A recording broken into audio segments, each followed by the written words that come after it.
When you're walking into court to defend yourself, it can sometimes feel like you versus the world. But no matter what you anxiously tell yourself in the mirror that morning, it's not true. As a defendant, you have a variety of approaches to take in response to the plaintiff's, the accuser's, claim. And LegalYou realizes the more knowledge you have of your choices, the better off you're going to be. It's like going into battle with an entire arsenal, as opposed to, just a slingshot. One way to go if you're fighting an accusation is to use what's known as an affirmative defense. An affirmative defense is when you claim a legal excuse for your actions. Basically, it's an explanation for the defendant's conduct that makes the accuser's argument irrelevant. But an excuse that, of course, you have to prove.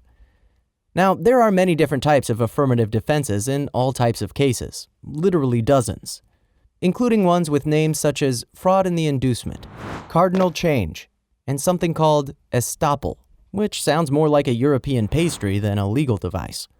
But some of the more familiar affirmative defenses in criminal cases are things like self-defense or the insanity plea. Let's take fraud in the inducement as an example. Say you signed a contract and didn't pay, but initially you were tricked into signing a contract.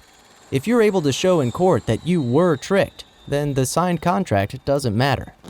But remember that claiming an affirmative defense means that you are required to bring the believable evidence of what you say.